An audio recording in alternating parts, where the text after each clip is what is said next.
Assalamualaikum warahmatullahi wabarakatuh.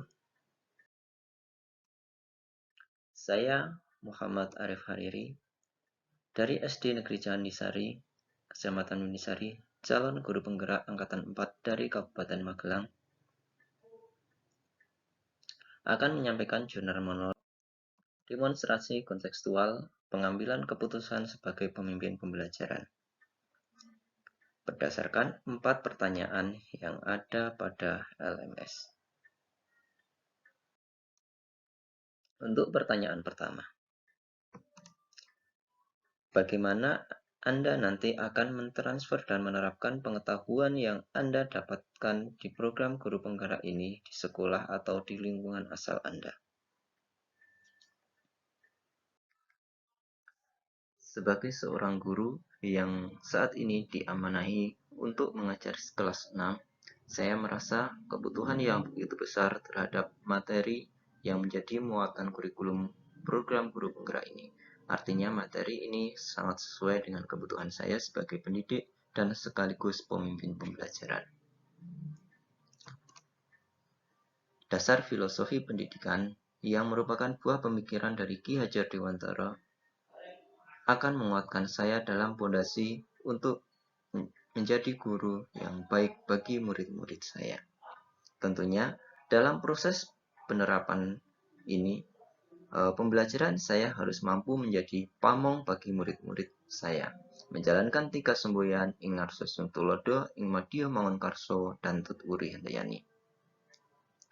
Serta saya juga harus mampu melangkah dan pada fokus dan tujuan utama, yaitu melahirkan pelajar yang berkarakter Pancasila, yang beriman dan bertakwa kepada Tuhan Yang Maha Esa, mandiri, kreatif, bernalar kritis, berkebinekaan global, dan berjiwa gotong royong. Tentunya, filosofi ini akan saya tanamkan mulai dari diri sendiri.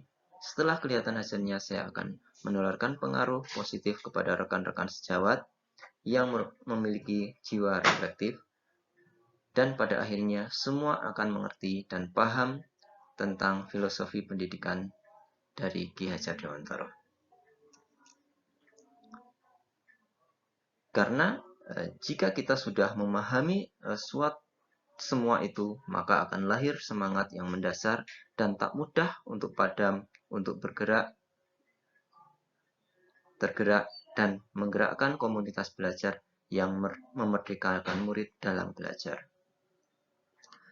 Memahami filosofi dan mengerti nilai dan peran sebagai guru penggerak merupakan bekal selanjutnya yang harus dimiliki, yaitu kesadaran penuh untuk bergerak dan sekaligus mampu mengontrol sosial emosi dan mampu membantu menyelesaikan masalah baik itu dari murid ataupun rekan sejawat, sehingga semua pihak ikut bergerak bersama dengan senang hati. Dengan ini, hal-hal positif pasti akan terlahir sesuai dengan harapan bersama. Setelah saya menjalani proses ini dan aksi nyata yang saya alami, sudah tentu pasti akan banyak masalah-masalah yang saya hadapi. Hal ini tidak akan pernah diajarkan untuk berlari dari masalah. Namun, saya diajarkan untuk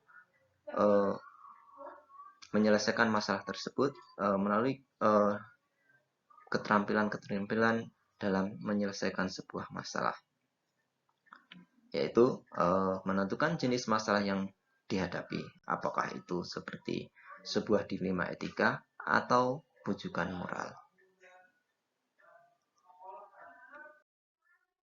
Kemudian pertanyaan yang kedua, yaitu apa langkah-langkah awal yang akan Anda lakukan untuk memulai mengambil keputusan berdasarkan pemimpin pembelajar. Yang pertama, saya harus melatih keterampilan diri dalam memahami setiap masalah yang ada atau yang saya hadapi, apakah itu sebuah dilema etika atau bujukan moral, supaya saya dapat tepat sasaran dalam menentukan sebuah keputusan tersebut. Kemudian yang kedua, yaitu saya harus berbagi pengetahuan ini dengan rekan sejawat yang sudah tentunya yang sudah mendapat persetujuan dari pimpinan agar semua berjalan dengan lancar sesuai dengan apa yang diharapkan.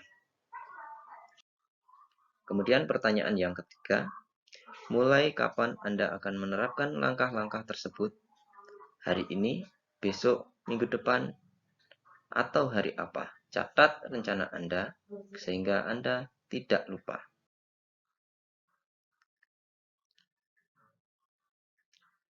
Sejak awal modul ini disampaikan, sebenarnya saya sudah sangat terpesona dengan metode dan bagaimana mengenal sebuah masalah dan langkah-langkah dalam mengambil sebuah keputusan.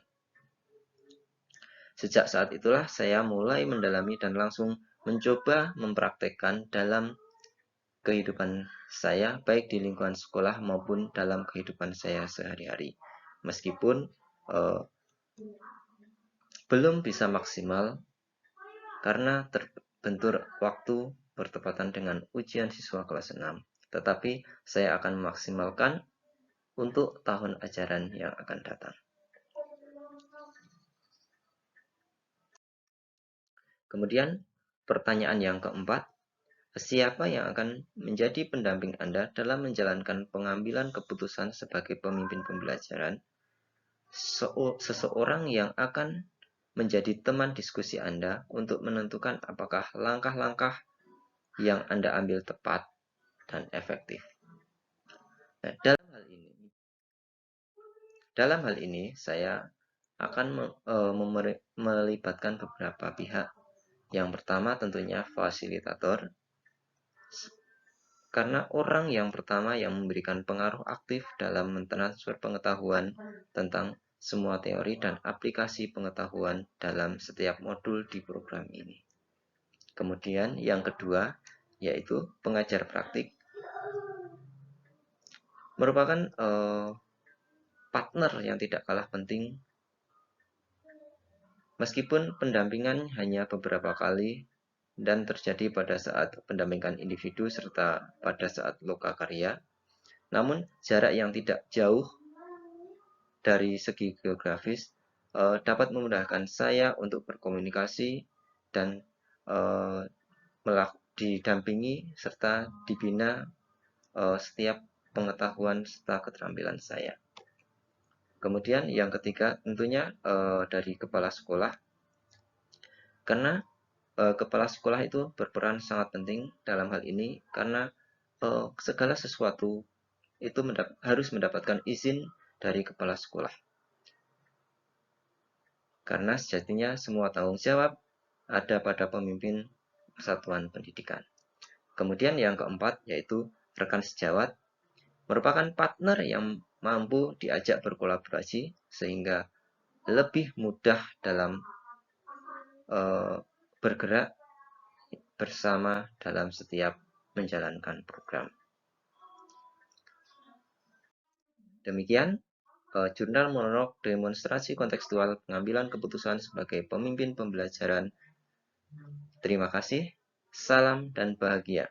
Wassalamualaikum warahmatullahi wabarakatuh.